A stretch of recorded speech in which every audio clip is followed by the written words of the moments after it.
Muitos pacientes com histórias de trauma prolongado acabam recebendo diagnósticos que não levam o trauma complexo em consideração, como, por exemplo, podendo ser origem do transtorno mental. O trauma, ele não cabe, entre aspas, inteiramente em um diagnóstico só. Ele desafia os psiquiatras ou qualquer profissional envolvido com saúde mental a integrar história de vida, corpo, relações e também o contexto social na compreensão do adoecimento mental.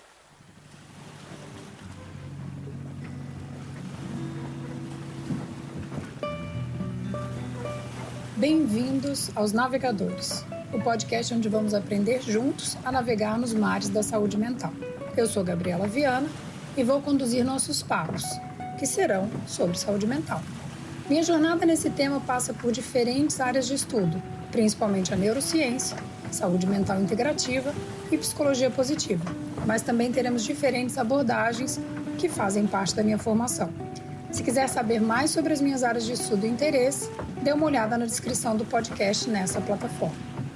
Que bom que você está aqui para navegar comigo e com os meus convidados. Importante, saúde mental é coisa séria. Se você está passando por um momento difícil, procure ajuda profissional. As conversas aqui no podcast servem para informar e inspirar, mas não substituem um cuidado individualizado com um especialista.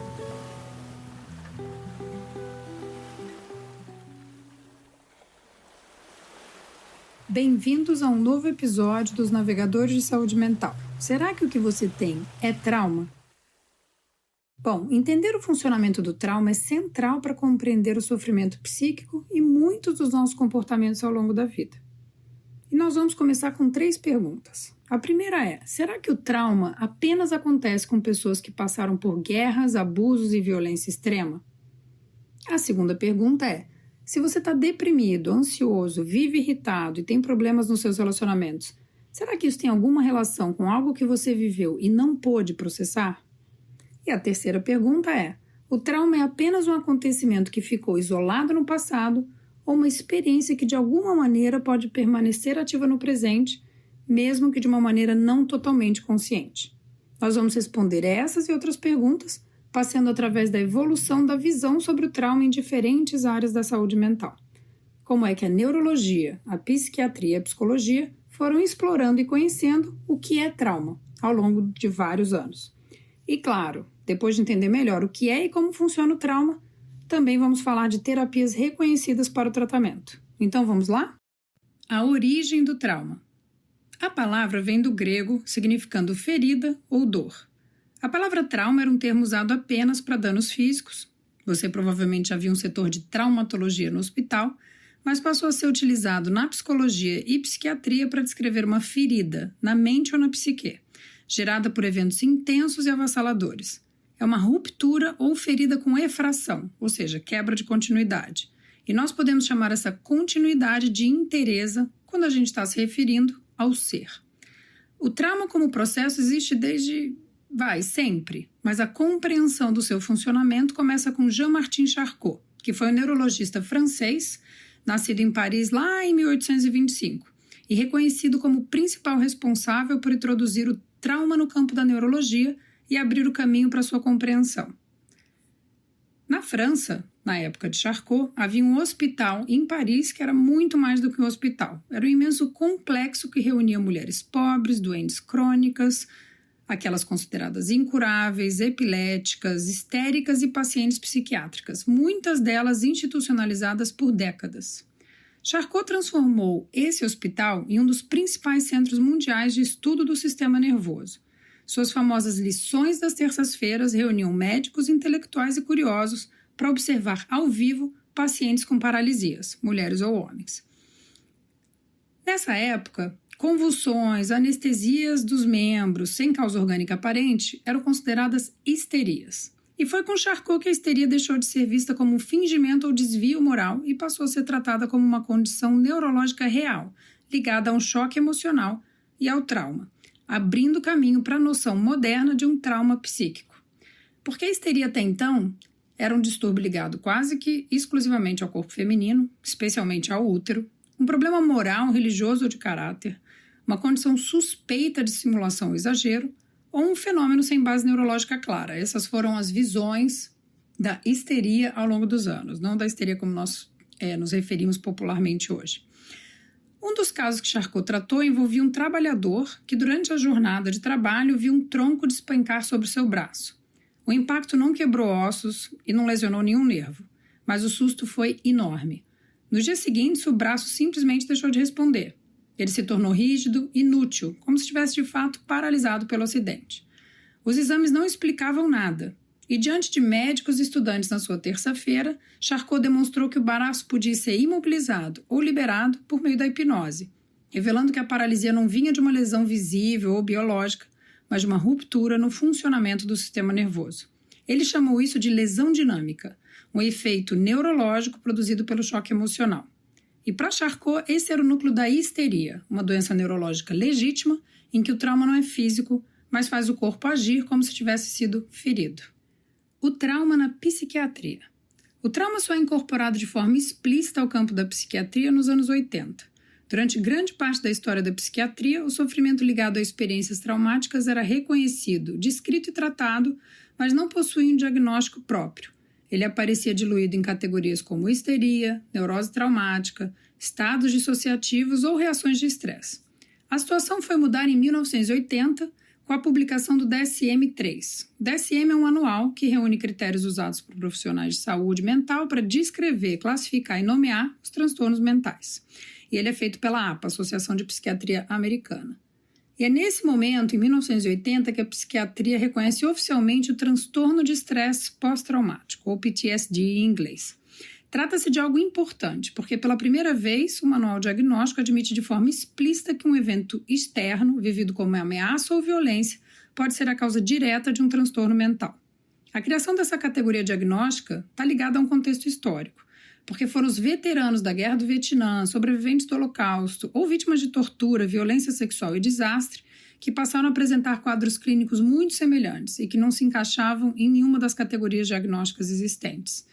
O transtorno de estresse pós-traumático surge, assim como uma resposta à evidência clínica de que certos sofrimentos não podiam ser compreendidos sem levar em conta o impacto direto de uma experiência traumática identificável. E no modelo do DSM, ele é definido a partir da exposição a um evento traumático, real ou ameaçador, seguido por um conjunto relativamente bem delimitado de sintomas: reviver, evitar, alterações negativas de cognição e humor, e um estado contínuo de hiperativação fisiológica. E a gente vai falar desses 4 eixos clínicos que continuam centrais até hoje, mesmo no DSM-5.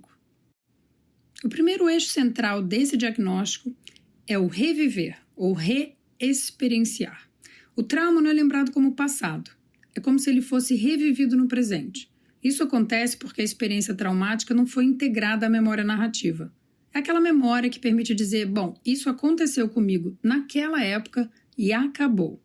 E como é que o reviver se manifesta? A pessoa tem flashbacks, cenas da experiência traumática, ela pode ter pesadelos recorrentes, ela pode ter imagens intrusivas, ou seja, que acontecem sem ela perceber ou sem ela evocar essa imagem, e reações corporais intensas diante de gatilhos, que podem ser sons, cheiro, luz, tons de voz e até lugares. Eu vou dar um exemplo. Uma mulher que sofreu um assalto violento entra em um estacionamento subterrâneo anos depois.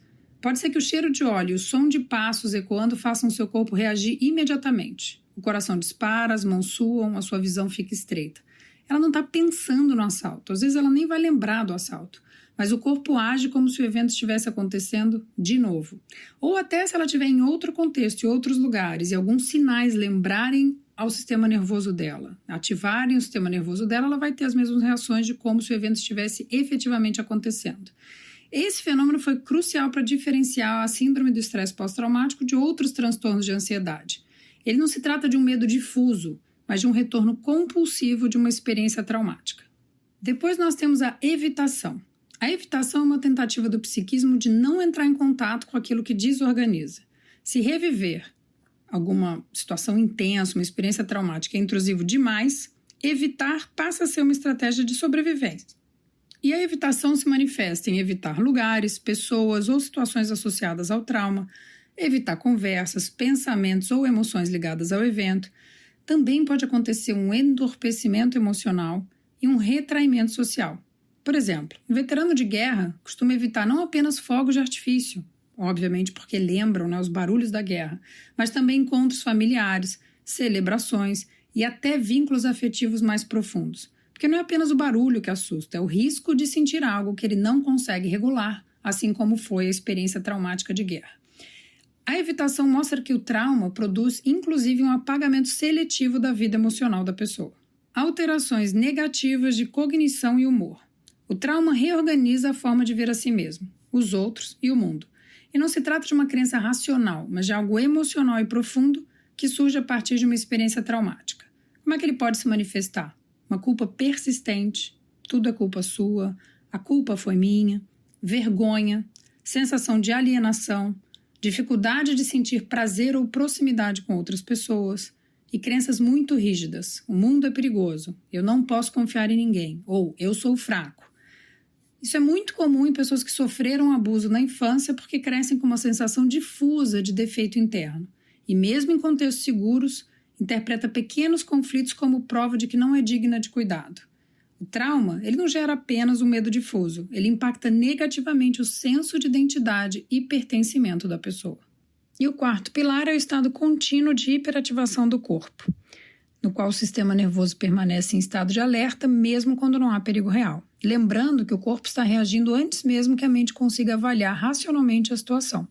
Ele pode se manifestar como hipervigilância, vou dar aqui alguns exemplos, sentar sempre de frente para a porta em um restaurante ou numa sala de reunião para ficar monitorando quem entra e sai, ou ficar checando repetidamente mensagem ou e-mail com receio de que algo urgente tenha acontecido, dificuldade de relaxar em férias ou momentos de descanso, como se baixar a guarda fosse perigoso, irritabilidade, dificuldade para dormir, respostas exageradas a estímulos, como, por exemplo, algo muito desproporcional, uma irritação desproporcional no trânsito, ter uma resposta corporal imediata, como tensão muscular, muito suor, taquicardia diante de um tom de voz mais firme ou algum outro sinal, e uma sensação constante de tensão ou ameaça. Esse eixo marca o reconhecimento de que o trauma é também um distúrbio da regulação fisiológica e não apenas um fenômeno psicológico.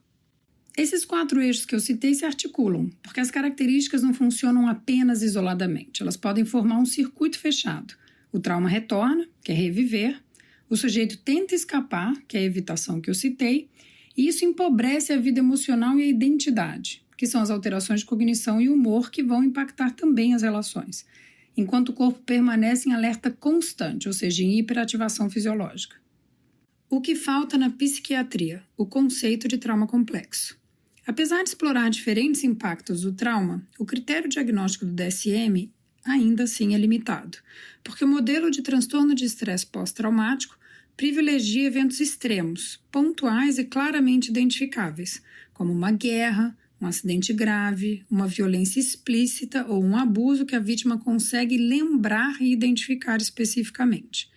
E o que é considerado trauma complexo, que é diferente daquele trauma considerado no transtorno de estresse pós-traumático? É o trauma que acontece às pessoas expostas a experiências traumáticas repetidas, especialmente em contextos das relações e durante o desenvolvimento, ou seja, quando você ainda é criança, ou qualquer experiência que não conseguimos processar e integrar no momento em que ocorre. Nem experiências repetidas ou experiências não integradas são reconhecidas como eventos geradores de trauma pela psiquiatria, a não ser que sejam grandes traumas, grandes efrações, como eu já mencionei. Muitos pacientes com histórias de trauma prolongado acabam recebendo diagnósticos que não levam o trauma complexo em consideração, como, por exemplo, podendo ser origem do transtorno mental. Diagnósticos como depressão, um transtorno de ansiedade ou de personalidade, dependência química ou quadros psicossomáticos podem ser feitos e muitas vezes são dados sem levar em consideração a origem desses sintomas. Embora amplamente aceito na prática clínica e na literatura científica, o trauma complexo não foi incorporado ao DSM, embora seja reconhecido pela Organização Mundial de Saúde.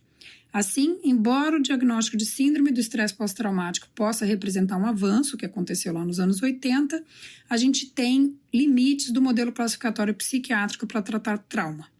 O trauma, ele não cabe, entre aspas, inteiramente em um diagnóstico só. Ele desafia os psiquiatras ou qualquer profissional envolvido com saúde mental a integrar história de vida, corpo, relações e também o contexto social na compreensão do adoecimento mental.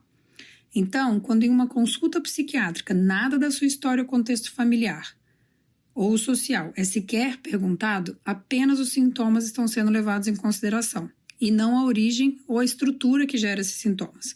A medicação pode ser essencial no manejo de transtornos mentais e, óbvio, um ótimo suporte quando indicada e adequada, mas definitivamente não trata a origem do transtorno, especialmente quando ele envolve experiências traumáticas.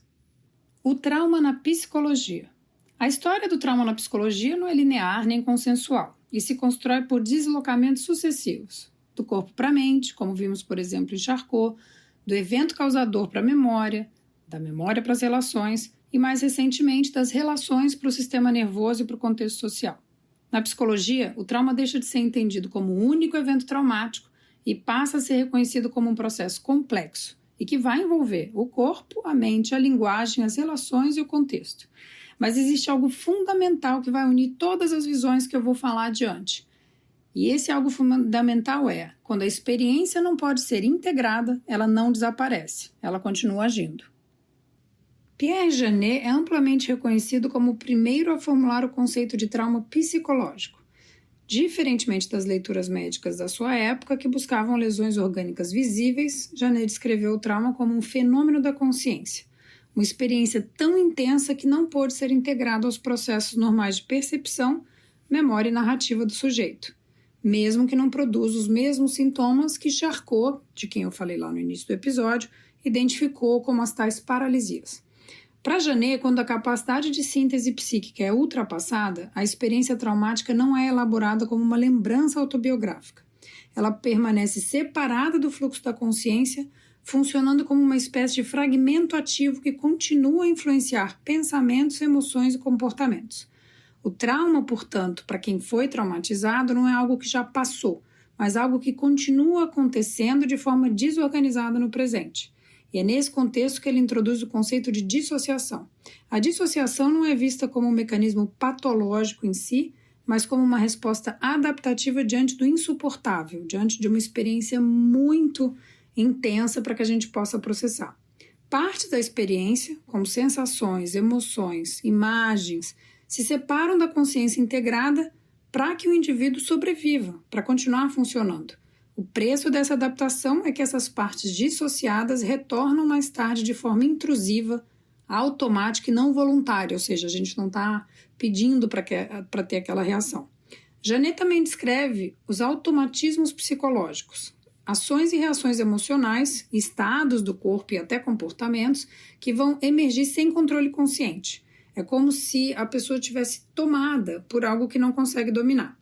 Esses automatismos são a expressão viva da memória traumática, que não se apresenta como lembrança verbal, mas como uma ação, ou uma sensação, ou alguma espécie de afeto, de sentimento. A sua noção, a noção de Janet, de memória traumática, antecipa em décadas o que hoje se descreve na neurociência do trauma. Essa memória é uma memória muito intensa, ela é fragmentada, predominantemente sensório, motor e emocional, não está ligada à linguagem nem ao tempo cronológico. Por isso, o indivíduo não é que ele recorda o trauma, ele revive o trauma, muitas vezes sem saber por quê. A contribuição de Janet é fundamental porque estabelece 3 pilares que permanecem centrais até hoje. O trauma é uma falha de integração psíquica. É uma dissociação como resposta ao excesso de uma experiência. E a ideia de que a cura envolve restaurar a síntese, reintegrando aquilo que foi fragmentado. Nesse sentido, Janet, gênio, vai inaugurar uma compreensão do trauma que vai além do evento externo e se concentra no modo como a experiência foi ou não pôde ser inscrita na vida psíquica do sujeito. Ou seja, o trauma que a gente não elabora se mantém vivo fora da consciência, governando nossos comportamentos e sintomas. Vamos agora falar de Freud e de sua visão sobre o trauma. Para Freud, o trauma não é apenas um choque externo. Ele passa a ser pensado a partir do funcionamento do aparelho psíquico. Ele propõe que a mente possui uma espécie de escudo protetor, cuja função é filtrar estímulos, excitações e demandas do mundo externo e também do mundo interno, permitindo que sejam processados gradualmente. O trauma acontece, para Freud, quando uma experiência produz um excesso de excitação, quer seja emocional, sensorial ou afetiva, que ultrapassa a capacidade desse, entre aspas, escudo. É como se a mente não conseguisse conectar, simbolizar ou elaborar o que foi vivido. Não tem tempo, recursos ou apoio psíquico suficientes para transformar a experiência em pensamento e em uma memória organizada. E quando isso acontece, a experiência não é integrada ao conjunto da vida psíquica da pessoa. Ela permanece como núcleo não elaborado, fora da cadeia simbólica. E é justamente por não ter sido elaborada que ela volta, ela retorna. Mas não retorna como lembrança consciente ou uma narrativa clara, algo que você consegue contar com início, meio e fim. Ela retorna como uma compulsão a repetir, uma compulsão à repetição. E essa repetição, para dar alguns exemplos, ela pode aparecer, por exemplo, em escolhas de relacionamento que vão recriar situações de dor semelhantes àquela original que causou o trauma, em reações emocionais desproporcionais, sonhos recorrentes, comportamentos de autossabotagem, ou até em sintomas físicos e psíquicos que parecem não fazer sentido nenhum no presente ou ter uma causa biológica clara. A repetição para Freud não é um desejo consciente de reviver o sofrimento. É uma tentativa inconsciente do aparelho psíquico de dominar retroativamente aquilo que não pôde ser processado no momento em que aconteceu. Ou seja, é como se você estivesse tentando resolver no presente algo que você não conseguiu processar no passado. É como se o inconsciente dissesse, bom, talvez agora eu consiga lidar com isso. Uma frase de Freud é: o traumatizado não recorda o acontecimento esquecido. Ele o repete sem saber que o repete, que é uma frase de recordar, repetir e elaborar, que Freud escreveu em 1914. O psiquismo tenta, para Freud, no presente, reencontrar algo do passado que não pôde ser elaborado, como eu já disse, como se buscasse essa solução. Então, não vem como memória, ele vem como experiência viva. A pessoa se coloca sem saber em situações que reencenam a ferida original. O trauma não retorna como lembrança, mas como ação, que é uma outra formulação freudiana clássica sobre repetição traumática. E agora vamos com o super hermético Jacques Lacan. Eu aqui, obviamente, vou tentar fazer aproximações das ideias de Lacan sobre o trauma. Porque para Lacan, a linguagem ocupa um lugar central na constituição do sujeito. É por meio da linguagem que a experiência humana ganha forma, sentido e lugar na história pessoal.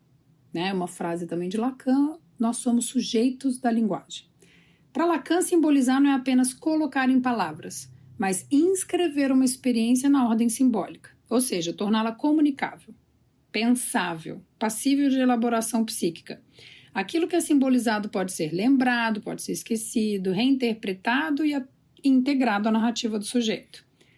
Lacan desloca o trauma do campo do excesso, que é a ideia de Freud, para o campo da estrutura. Para ele, o trauma não se define apenas pela intensidade de um acontecimento, mas pelo fato de que um acontecimento não possa ser simbolizado, independente de ser intenso ou não. Simbolizado no momento em que ocorreu. Esse algo pertence ao que Lacan chamou de real. E aí, real para Lacan é aquilo que escapa à linguagem, ou seja, que você não consegue trazer para dentro da linguagem, não encontra representação simbólica possível e que não se deixa capturar plenamente pelo sentido. Para Lacan, o real não é a realidade concreta do dia a dia. A gente está aqui usando real como um termo lacaniano. O real para Lacan é aquilo que irrompe quando a linguagem falha. É o que não pode ser nomeado, explicado ou organizado em uma narrativa coerente. Quando o sujeito se depara com uma experiência que excede suas possibilidades de simbolização. Por exemplo, uma vivência de extrema angústia, humilhação, abandono ou ameaça, cria um furo na simbolização. O trauma, então, não é apenas algo que aconteceu no passado, mas esse furo estrutural que permanece ativo. E por não estar simbolizado, o trauma não retorna como uma lembrança clara ou uma história que pode ser contada.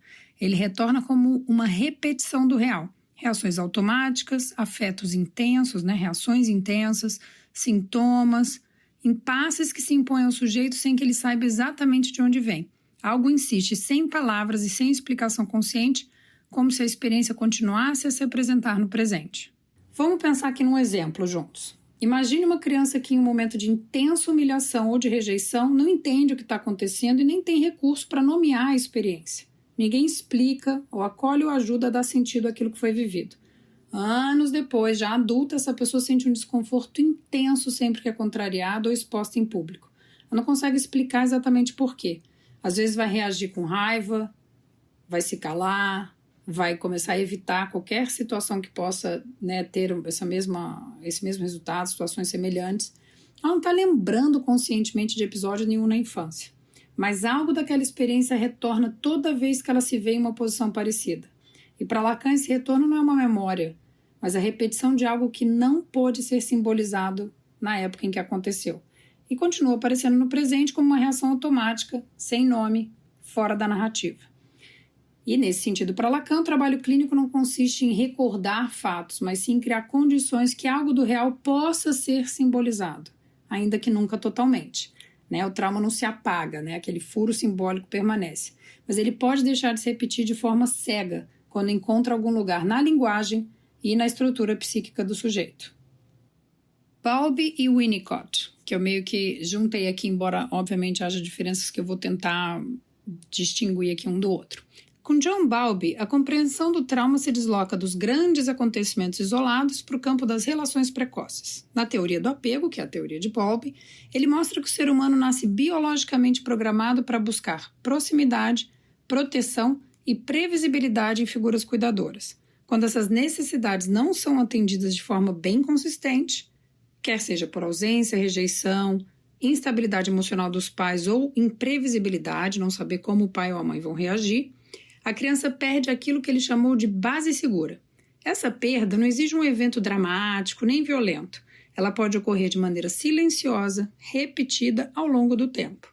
O trauma nesse contexto não está no choque, mas na experiência contínua de não poder contar com o outro para se sentir seguro, o que reorganiza profundamente a forma como o indivíduo percebe a si mesmo, os outros e o mundo, afetando vínculos, regulação emocional e senso de pertencimento ao longo da vida.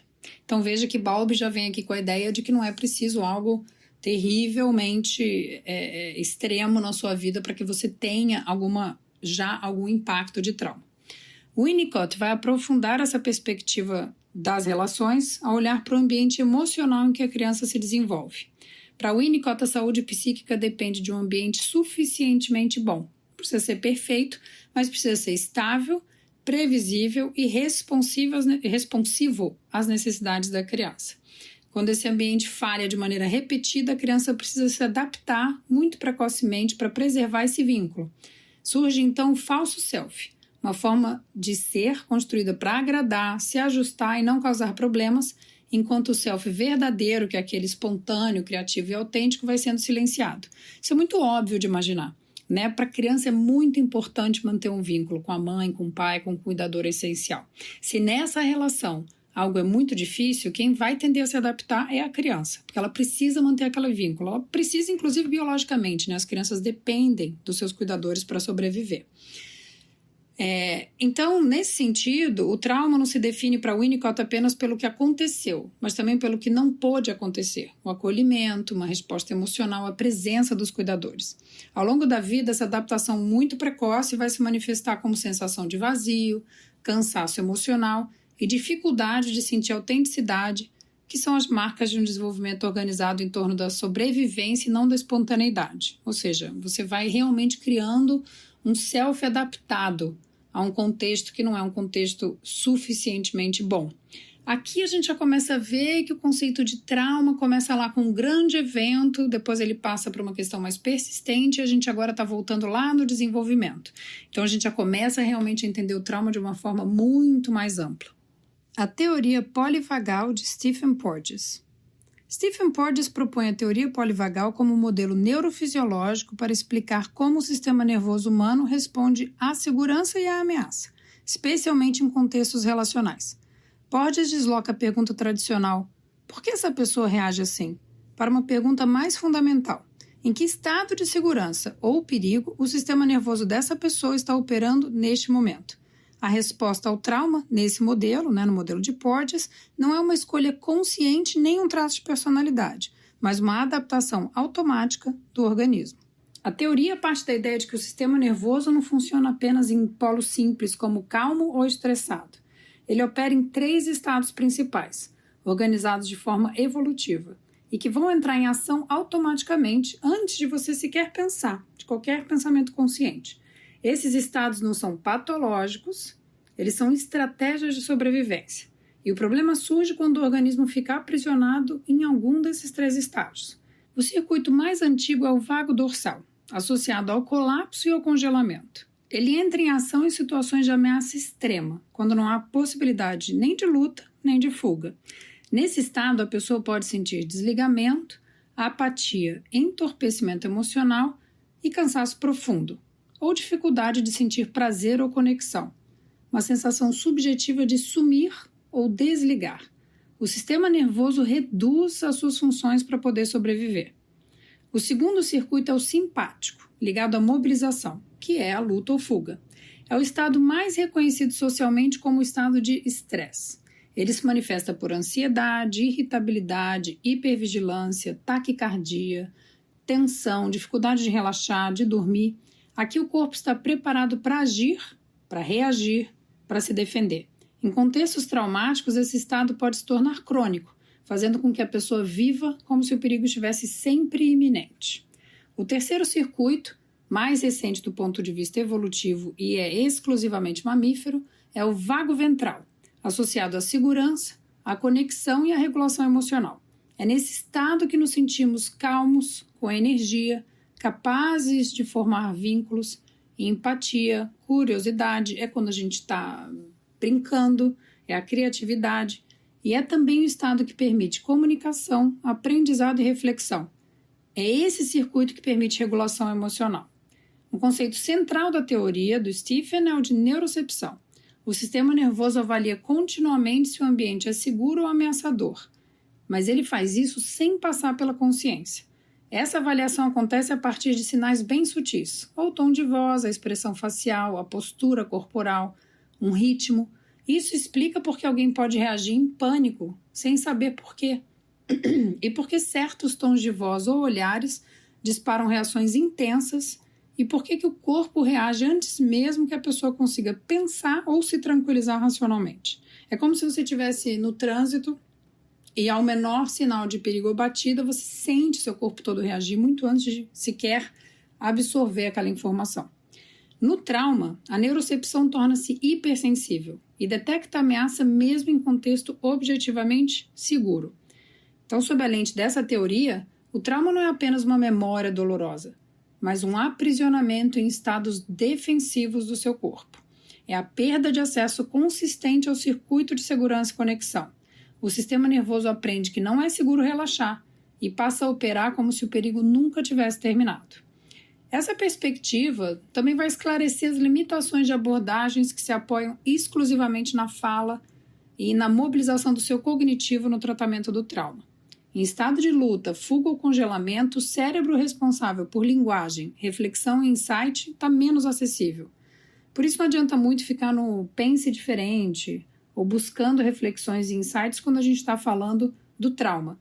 Porque interpretar, analisar, explicar, racionalizar ou mesmo atribuir sentido vai ser ineficaz, pode até ser desorganizante e retraumatizante quando o corpo ainda está percebendo a ameaça.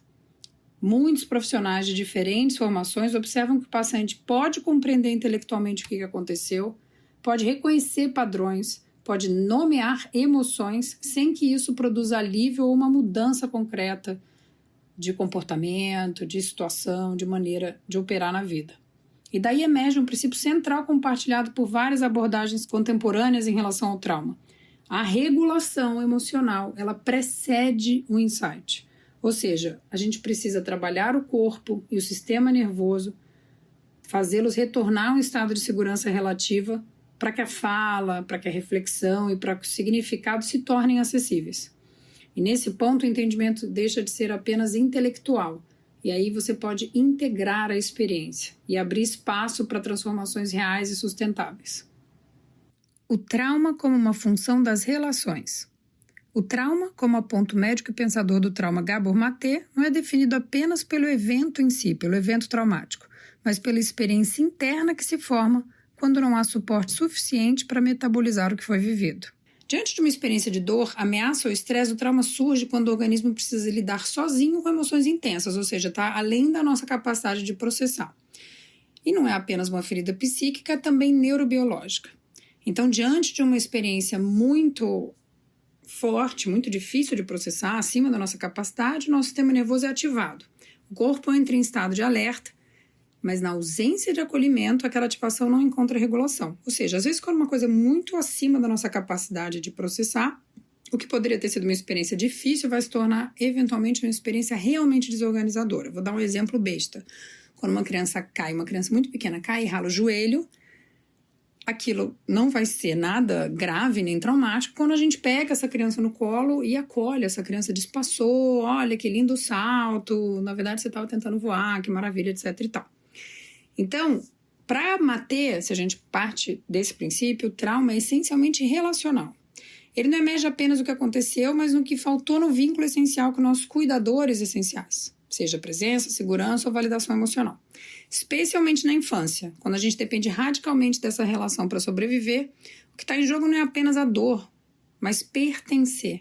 Ou seja, se eu dependo muito da minha mãe, do meu pai, do meu cuidador, da minha cuidadora, eu vou me adaptar, eu vou responder a essa relação e a como essa relação funciona diante das minhas experiências, da minha necessidade de acolhimento e de ajuda para me regular. Eu lembro bem de um episódio em que uma podcaster chamada Mel Robbins relata para o próprio Gabor ter vivido uma situação de abuso na adolescência. E o ponto que mais o ponto que marcou o Gabor não foi apenas o abuso, mas o fato de que ela não tenha contado para os pais. Ela decidiu ficar em silêncio para não sobrecarregar os pais. Ela reporta que os pais já estavam com muitos problemas. Então o evento foi muito traumático, mas a solidão emocional diante dele foi o que consolidou a ferida. Porque sem esse acolhimento, mesmo que não tenha sido uma negligência, ativamente os pais, não é que eles se recusaram a ajudá-la, foi ela mesma, por uma percepção dela interna de que não havia espaço para compartilhar o que aconteceu, tornou a experiência muito mais impactante e cristalizou essa experiência realmente como um grande trauma. Não que o abuso já não vá dar uma resposta traumática, mas uma regulação pode ajudar muito nesse primeiro momento. Esse detalhe, a gente está falando aqui de como o trauma se forma, tá? Então lembre, o abuso não é o trauma. Na teoria, o trauma é o que aconteceu dentro de você. E esse detalhe da relação é fundamental. Então não é necessariamente, o trauma não se forma só na violência explícita, às vezes é a impossibilidade de levar essa dor para alguém que possa ajudar a regular. E é aqui que a teoria do apego de John Bowlby, que a gente já falou anteriormente, ajuda a compreender esse mecanismo. Porque para preservar a relação com quem cuida, a criança vai se adaptar. Se ela expressa emoções e isso gera afastamento, ela reduz essa expressão emocional. Se ela precisa de você e você se irrita, ela aprende a não precisar. Se a sua espontaneidade é punida, ela começa a conter sua espontaneidade. Essas são adaptações inteligentes, afinal ela precisa desse vínculo. São soluções biológicas realmente sofisticadas, de um cérebro sofisticado para garantir o vínculo. Esse vínculo representa sobrevivência. Mas, ao longo do tempo, você vai ver essa criança que percebeu que suas necessidades emocionais ameaçam essa relação, ela vai reorganizar a identidade. Então, por exemplo, se ela é muito ignorada dentro de casa, ela vai concluir, eu sou invisível, eu sou importante. Se ela é muito criticada ou rejeitada, eu sou errada, eu sou errado. Se a sua intensidade gera muito afastamento, se a pessoa, se os pais realmente fazem um afastamento muito grande quando uma criança é muito intensa, ela mesma pensa, eu sou demais, eu sou excessiva, ninguém me aguenta. E se a sua dor, ou o seu modo mesmo de viver sobrecarrega o adulto expressa essa sobrecarga muito, ela fala, poxa, eu não posso precisar. Essas conclusões, tanto para Bowlby quanto para Gabor, não descrevem o self verdadeiro de ninguém. Elas descrevem uma estratégia de adaptação. E o trauma, nesse sentido, não é apenas a dor vivida, mas a desconexão de partes essenciais de si mesmo, que se tornou necessária exatamente para continuar pertencendo e para preservar um vínculo importante. Mas essa desconexão, obviamente, como eu já falei, não fica restrita à infância, ela se atualiza nas relações adultas. A criança que aprendeu que precisar é perigoso pode se tornar excessivamente autossuficiente. Quem aprendeu que é demais pode se encolher ou, paradoxalmente, intensificar mais ainda a busca por validação. E quem concluiu, eu sou invisível, pode repetir vínculos onde ela não é vista, ou seja, ela pode buscar relações onde ela não importa. O trauma, então, passa a funcionar como um molde relacional. Ele reorganiza as suas escolhas, reações e expectativas. Não porque a pessoa seja disfuncional, mas porque o seu sistema nervoso aprendeu que são essas estratégias que garantem conexão. Maté amplia mais ainda essa compreensão ao afirmar que grande parte do sofrimento mental, na visão dele, ansiedade, depressão, dependências, vícios e padrões compulsivos, pode ser entendida como respostas adaptativas a experiências de desconexão lá na infância. Não são defeitos de caráter, são tentativas de regulação. Por isso, ele propõe que ao invés de perguntarmos o que há de errado com essa pessoa, a gente pergunte o que será que aconteceu com essa pessoa. E aqui, como a gente está falando de relação, talvez a gente possa ir além. A gente pode fazer a pergunta: com quem você estava, com quem você pôde contar, como eram suas relações, ou com quem você não pôde estar a contar quando algo te aconteceu. E fica a pergunta: se o trauma é relacional na origem, será que também não é nas relações que ele pode se curar? Agora nós vamos falar da visão neurocientífica do trauma com o meu preferidão, que se chama Bessel van der Kolk. Ele trabalhou em uma clínica de veteranos de guerra antes mesmo da criação do diagnóstico psiquiátrico, aquele que leva em consideração apenas grandes eventos geradores de trauma. E nessa época ele ficou especialmente intrigado com o fato de que esses veteranos, voltando da guerra, não pareciam lidar com seus eventos traumáticos como se eles estivessem dentro de um tempo cronológico específico, equivalente lá ao tempo cronológico da guerra, quando eles estavam na guerra. E ao longo da carreira, ele conseguiu demonstrar, usando estudos de neuroimagem e fisiologia, que o trauma não fica armazenado apenas como memória, mas que ele altera, ou como uma memória comum como outras, mas que ele altera a coordenação entre diferentes sistemas do cérebro e do corpo. Por exemplo, com experiências regulares em condições de segurança, diferentes partes do nosso cérebro e do nosso corpo vão trabalhar de forma integrada. Já com uma experiência traumática, essa integração não funciona. Então vamos falar dessas partes, desses sistemas que não funcionam integradamente quando a gente está falando de uma experiência traumática. Primeiro é o córtex pré-frontal.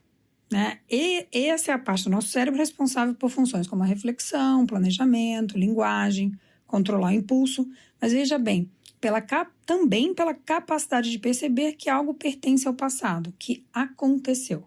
É essa parte do cérebro que nos permite entender. Isso aconteceu, mas acabou. Em situações traumáticas, essa área fica hipoativa, ou seja, a atividade dela reduz. Isso significa que a pessoa perde acesso pleno à avaliação racional e também à contextualização no tempo. Não é que ela não saiba o que está acontecendo, é que o cérebro que organiza essa informação não está plenamente disponível no momento da ativação traumática. Então, aquilo está acontecendo e o cérebro não está conseguindo, essa parte do cérebro que opera para dizer, opa, está acontecendo, aconteceu, não está funcionando, ela não está disponível nessa hora. Por quê? O sistema límbico, que eu vou chamar aqui de... Então, isso que a gente acabou de descrever, eu vou chamar de cérebro racional, só para facilitar a compreensão. Nosso sistema límbico, em especial a amígdala, vamos chamar isso aqui de cérebro emocional, também para ficar mais fácil, tem a função de detectar perigo e acionar a resposta de sobrevivência. Durante o trauma, ela se torna hiperreativa, porque ela está identificando algo perigoso. Mas, quando ela está hiperreativa, ou seja, quando ela está muito ativa, se ela se torna muito ativa, ela vai passar a interpretar estímulos neutros, tom de voz, cheiro, expressão facial, como sinais de ameaça. Como resultado, o corpo vai reagir antes que o pensamento possa intervir. Ou seja, pequenos sinais que ainda não significam que a gente está formando um pensamento racional já ativam o nosso corpo, nosso sistema nervoso, nosso corpo. E é por isso que no flashback traumático, que é uma das partes de diagnosticar um síndrome de estresse pós-traumático, esses flashbacks, reviver, a pessoa não lembra do evento. Não é que ela está lembrando que o evento aconteceu, ela vive novamente. O que significa? Que ela começa a sentir como se tudo estivesse acontecendo ali, naquele momento. Essa ativação límbica excessiva vai se conectar diretamente ao sistema nervoso autônomo. É esse sistema que regula funções como o batimento cardíaco, a nossa respiração, nossos músculos e até a nossa digestão. Então, quando a experiência traumática não é integrada, ali no momento você já não tem essa capacidade, mas quando ela também não é trabalhada depois, a gente vai falar disso mais adiante, esse sistema, desse sistema nervoso autônomo, permanece preso em estado defensivo, que são aqueles que a gente já conhece, luta, fuga ou congelamento. O corpo vai operar como se o perigo ainda estivesse presente, e vai gerar uma hiperativação fisiológica crônica. Hipervigilância, né? Você está sempre atento, sempre achando que algo está para acontecer. Insônia, irritabilidade, sobressalto frequente e uma dificuldade grande de relaxar. Lembrem-se, a hiperativação fisiológica crônica também faz parte do diagnóstico, né, de estresse pós-traumático. O ponto central destacado por Van der Kolk é que o trauma quebra a comunicação entre essas áreas, entre, vamos chamar aí, do cérebro racional e o cérebro emocional, né, e com o sistema nervoso aí no meio. O cérebro emocional reage como se estivesse em perigo, o corpo entra em modo de sobrevivência e o cérebro racional perde a capacidade de organizar e conter essa resposta. Essa desconexão explica porque o trauma é tão resistente a abordagens puramente cognitivas. O que a gente está chamando aqui de abordagem puramente cognitiva são, por exemplo, as terapias da fala, que obviamente são ótimas e funcionam para inúmeras coisas. Mas para o trauma elas têm essa limitação. Por quê? Porque enquanto o sistema nervoso não percebe a segurança, o córtex pré-frontal, ou seja, isso que você está ativando para falar, para narrar, para debater um assunto, para obter insight, ele não está reassumindo plenamente a função reguladora. O corpo continua reagindo, porque realmente essa memória não foi absorvida de forma integrada. Van der Kolk vai afirmar que o corpo guarda o trauma. Inclusive, ele tem um livro chamado O Corpo Guarda as Marcas, que é maravilhoso, recomendo para todo mundo. Nesse livro, ele está descrevendo um estado em que o cérebro e o corpo aprendem biologicamente que o mundo não é seguro e continuam agindo de acordo com essa aprendizagem mesmo quando o perigo já passou. Como esse aprendizado é biológico, ele é de integração, né, de como o corpo funcionou naquele momento e segue funcionando, não é racionalmente que você vai conseguir desativar esse sistema. A cura nesse modelo, né, do Bessel vai envolver restaurar a integração entre pensamento, emoção e corpo, permitindo que o sistema nervoso volte a reconhecer segurança aqui no momento presente. A gente vai falar desses tratamentos mais adiante. O Bessel vai criticar modelos que patologizam reações adaptativas. O que significa? Que quando uma pessoa tem uma reação frente a algo que ela considera inseguro, isso não é uma doença, isso é uma adaptação inteligente do corpo que se tornou disfuncional. Ele está reagindo realmente a um perigo percebido, mas é que ele desconectou o cérebro que vai dizer, sim, mas já passou, agora a gente está em outro momento. Ele também critica modelos, né, modelos de saúde mental ou de diagnóstico de saúde mental que tratam sintomas sem considerar a história de vida da pessoa. Né? Então, vou falar que você tem transtorno de ansiedade generalizada sem entrar no mérito de como foi que isso se consolidou. E ele também critica modelos que ignoram o impacto do trauma precoce e relacional. Né? Então, vamos aqui lembrar lá de Maté falando que esse impacto lá quando a gente está na infância, é um impacto que também surge das relações com os nossos cuidadores, que ele não pode ser ignorado, ou seja, não são só traumas, imensos traumas e frações, é o tal do trauma complexo que a gente já falou, um trauma de recorrência, de repetição, de contexto, de vulnerabilidade. E para Van der Kolk, também para Gabor, muitos transtornos mentais são expressões de sistemas nervosos feridos, que vão resultar em resposta adaptativa de sofrimento, né, que podem se tornar disfuncionais. Então, ele vai falar dos diagnósticos de saúde mental, quer seja ansiedade, depressão, neste contexto, de que eles podem ser respostas adaptativas. Passando o trauma adiante. Aqui a gente vai falar de epigenética, eu vou dar uma breve explicação aqui. Nosso DNA, como todo mundo já sabe, contém as instruções biológicas que a gente herda. E ele contém instruções biológicas, inclusive de certas vulnerabilidades ou predisposições, quer seja traços físicos, quer seja uma predisposição, uma vulnerabilidade maior a algumas doenças. Então, esse é o nosso DNA. Já a epigenética é o conjunto de mecanismos que, influenciados, quer seja pelo ambiente ou as nossas experiências, estresse, afeto, nutrição, experiências traumáticas, inclusive, regulam como e quando os genes vão ser ativados ou silenciados. Ou seja, o DNA está lá, vamos fingir que é um monte de interruptor, e a epigenética que vem dizendo liga, desliga, liga, desliga, liga, desliga. Tô bem... Geneticistas me matariam com essa explicação, mas acho que é uma explicação suficientemente boa para o que a gente vai debater agora. A epigenética trouxe uma contribuição decisiva para a compreensão do trauma, porque mostrou que as experiências de estresse intenso, especialmente as crônicas ou precoces, veja bem, não é só abuso, guerra, acidentes graves. Experiências de estresse intenso, né? Crônicas ou precoces podem modificar a forma como os genes são expressos. Então, veja, a epigenética também ela tende a ter uma força maior realmente na primeira infância. Então, não tem uma alteração da sequência do DNA, porque não tem mesmo, mas a epigenética, se a gente está num contexto de muito estresse, ela pode ligar ou desligar algum gene, né? Em outras palavras, o trauma não vai mudar os genes, mas liga e desliga genes relacionados em resposta ao estresse, inflamação ou regulação emocional. Um exemplo clássico vem dos estudos de Raquel e Erruda, que investigou filhos de sobreviventes do Holocausto e encontrou alterações epigenéticas em genes ligados ao eixo HPA, que é um eixo hipotálamo, hipófise adrenal, que é o nosso eixo regulador do estresse. É ele que libera cortisol, etc. Então, ela viu realmente uma alteração no gene receptor de glicocorticoide associado à regulação do cortisol, que a gente vai chamar aqui, generalizar também, de hormônio do estresse. Esses filhos que não viveram diretamente o trauma extremo apresentavam maior vulnerabilidade para o estresse. E estudos semelhantes de outros cientistas demonstraram em modelos animais e também humanos que cuidados parentais precoces ou a falta deles alteram a expressão gênica relacionada à resposta ao estresse ao longo da vida. Ou seja, tanto o cuidado como a falta dele, né, como ofensas realmente no sentido de experiências muito traumáticas, podem alterar a expressão genética. No campo clínico, autores como o próprio Van der Kolk, como o próprio Maté, ajudam a traduzir esses achados ao mostrar que o trauma vai se inscrever, vai acontecer biologicamente no corpo. E pode, sim, atravessar gerações. Não como um destino genético fixo, me traumatizei, todo mundo depois de mim vai ser traumatizado. Mas como uma herança de vulnerabilidade, né? Eu passo essa vulnerabilidade adiante através da epigenética.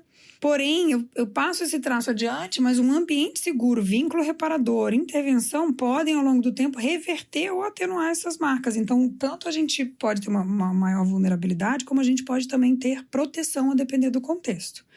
Então, quando a gente fala em transmissão geracional do trauma, obviamente não é só via epigenética. O trauma não se transmite apenas por marca biológica, mas também, principalmente, por via relacional. E aqui é importante dizer que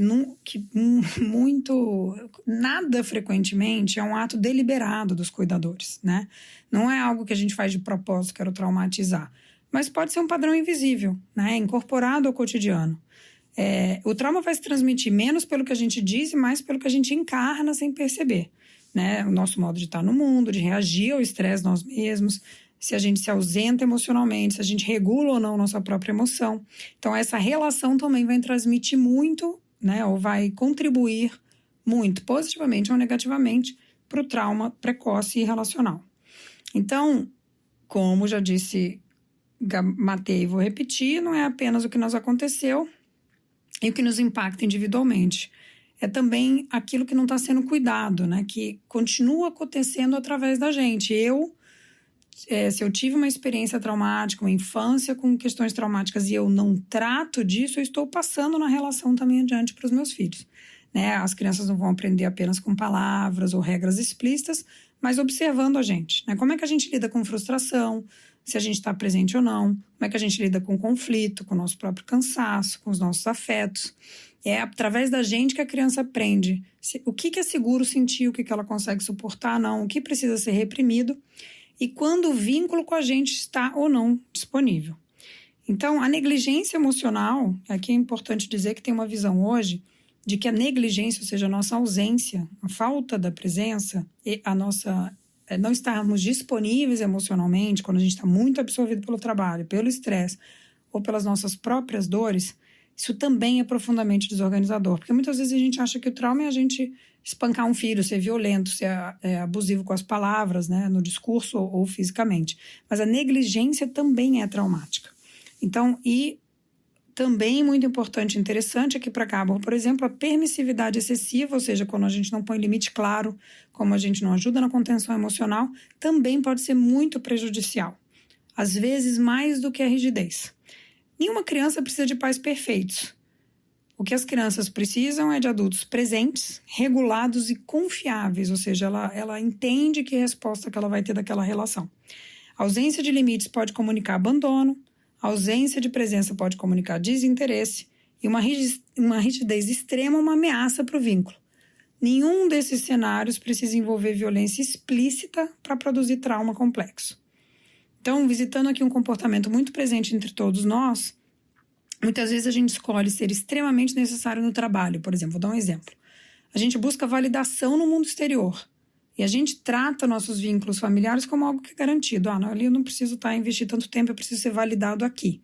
Essa validação, esse desejo, necessidade de validação pode estar vindo realmente de uma questão nossa relacional na infância e a gente está comunicando aos nossos filhos que a gente valoriza alguma outra coisa. Por mais que a gente diga que valoriza nossos filhos acima de tudo, se a gente observa a forma como vive e encontra rotina marcada por excesso de trabalho, necessidade constante de reconhecimento externo, dependência da aprovação alheia, a gente, na verdade, está falando uma coisa, mas está comunicando outra. Essa distância, óbvio, em nenhum de nós nasce por falta de amor. Nasce das nossas próprias histórias não elaboradas. É assim que o trauma se transmite, né? Nunca é uma intenção, mas é uma herança emocional, uma repetição de padrões nossos, que um dia também foram nossas próprias estratégias de sobrevivência. Então, para não passar adiante, o que a gente precisa é tratar. Os tratamentos para o trauma. O modelo biomédico, ciência e medicina, ainda tende a tratar transtorno mental como se fosse um fenômeno isolado. É como se não tivesse nada a ver com o contexto emocional nem social. Falta integrar algo que a gente já sabe, ou seja, a ciência já provou. Mente e corpo não funcionam separadamente. O sistema nervoso, hormônios e resposta imune se influenciam continuamente. O que a gente sente altera o corpo e o que acontece no corpo também altera o que a gente sente. Essa fragmentação da medicina e da ciência também marca a psicoterapia tradicional e a psicanálise clássica, que vão sempre privilegiar a linguagem, a interpretação, o insight como os caminhos de transformação. É óbvio que a palavra tem um poder organizador. As terapias da fala ajudam a construir sentido, e isso é muito fundamental. Mas para trauma, essas vias, a via da terapia da fala, do insight, vai encontrar limites claros, como a gente já falou antes.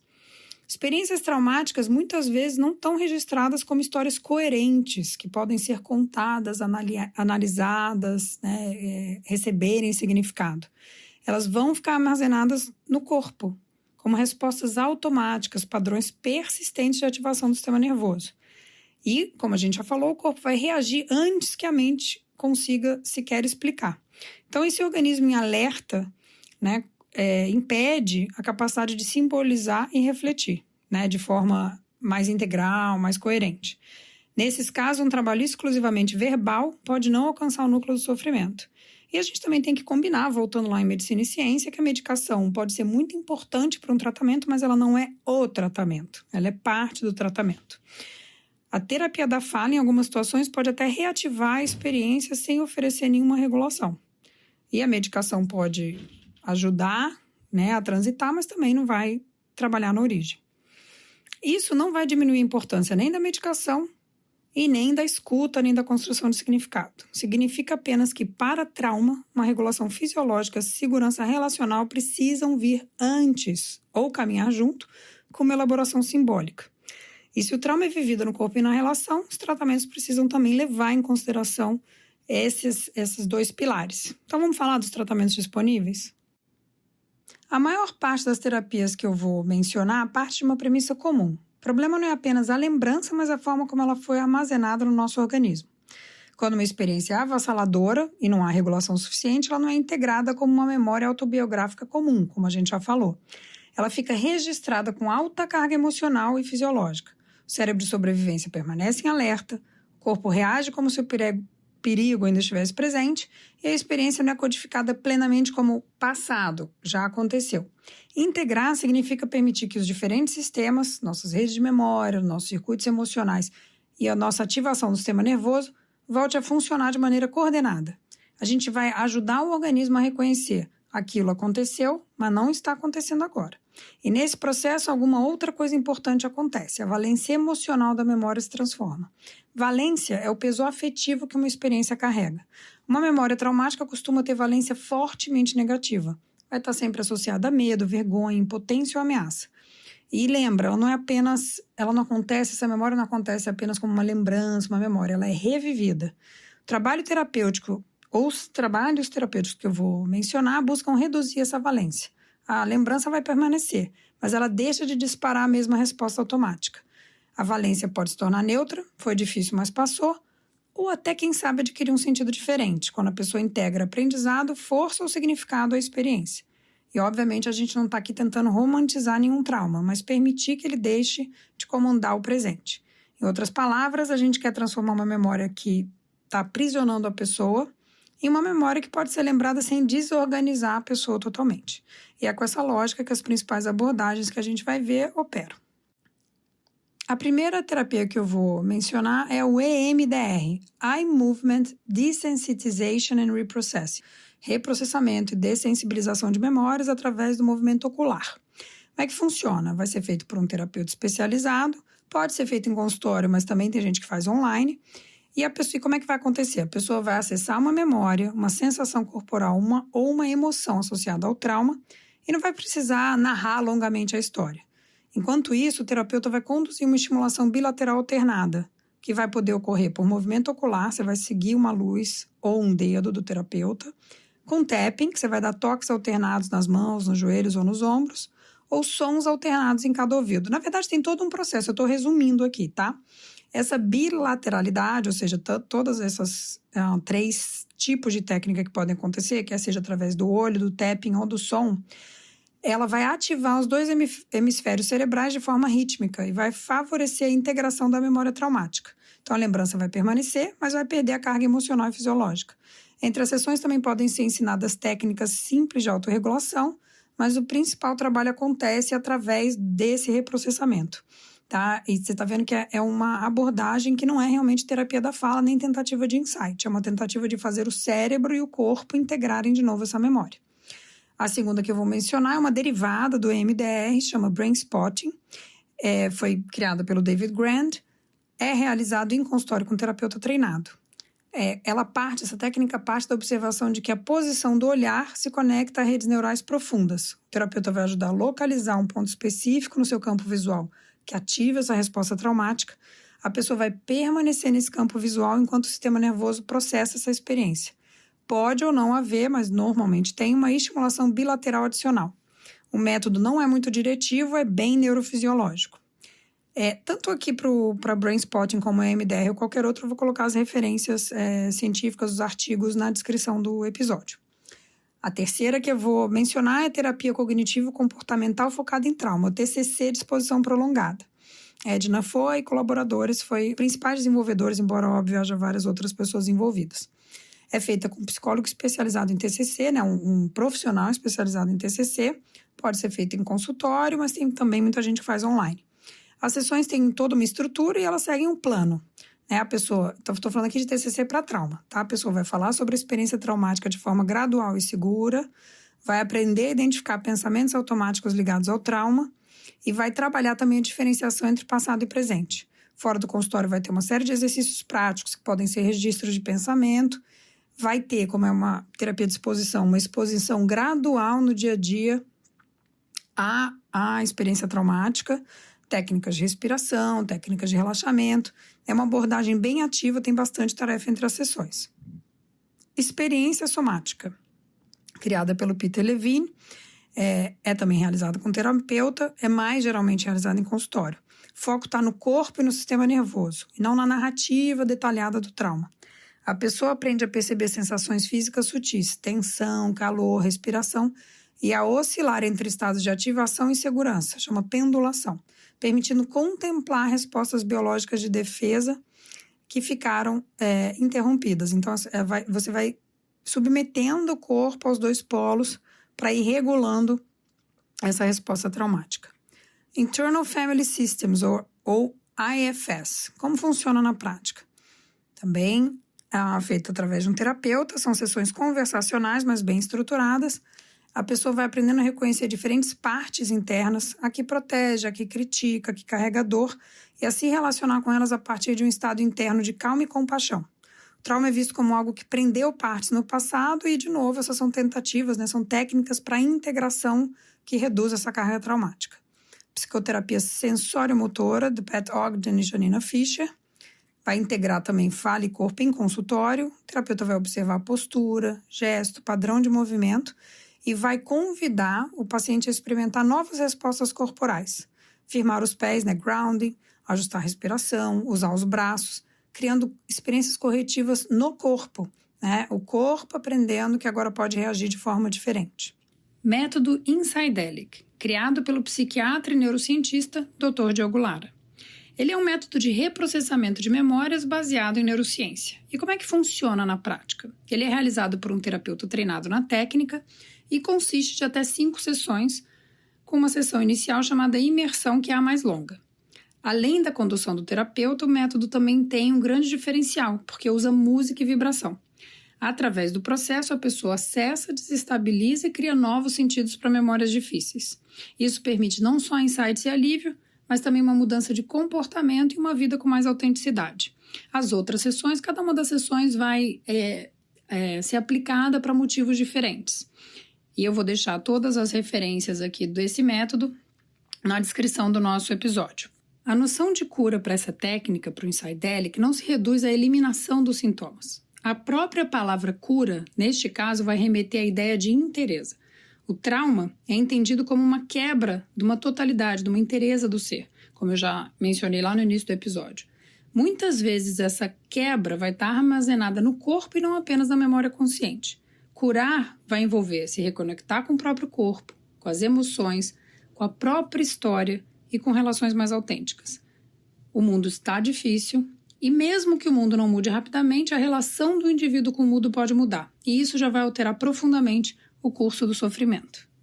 Obrigada por ter ficado comigo até aqui. Eu espero que tenha valido a pena e que você tenha aprendido não só sobre o trauma, mas também sobre si mesmo. Até o próximo episódio.